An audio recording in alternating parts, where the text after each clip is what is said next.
Sahabat, salam pujangga dimanapun berada. Seperti yang telah kita ketahui, tradisi Maulid Nabi besar Muhammad SAW yang telah menjadi tradisi adatullah di Aceh Raya, yang seyogianya pertama kali sudah diadakan di Turki oleh Sultan Mu'in Lidinillah pada pertengahan abad 5 Hijriah, di mana pada masa itu adalah masa Perang Salib. Bangsa Zionis Eropah ingin merebut Baitul Maqdis di Palestina untuk dijadikan gereja.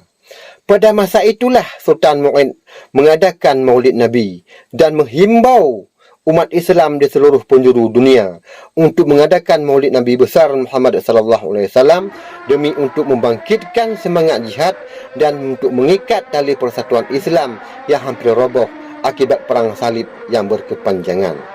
Sahabat, salam pujangga dimanapun berada. Kembali sejarah di Aceh Raya. Maulid Nabi besar Muhammad SAW yang telah menjadi tradisi adatullah yang asal mulanya sekitar abad 11 Hijriah, bangsa Portugis menyerang Aceh. Sultan Aceh datang ke Sultan dinasti Uthmaniyah Turki yang masa itu dipimpin oleh Sultan Salim II. Sultan Aceh meminta bantuan logistik perang dan Portugis pun hengkang pulang. Lalu Sultan Aceh datang ingin mengembalikan uang bantuan tersebut kepada Sultan Salim II. Namun Sultan Salim II menyuruh mempergunakan pada kanduri Maulid Nabi. Dan Sultan Aceh pun bersedia untuk mengadakan kanduri Maulid Nabi, hingga disenggerakanlah kanduri Maulid Nabi besar Muhammad SAW. Dan Sultan Aceh pun bersedia untuk mengadakan kanduri Maulid Nabi, hingga disenggerakanlah kanduri Maulid Nabi besar Muhammad SAW hingga sampai 3 bulan lebih berturut-turut baru habis uang tersebut, yang dimulai dari 12 Rabiul Awal hingga Rabiul Akhir dan Jamadil Awal, dan ditambah setengah bulan Jamadil Akhir. Maka di Aceh dikenal dengan nama Maulud Awal, Maulud Tengah dan Maulud Akhir.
Mama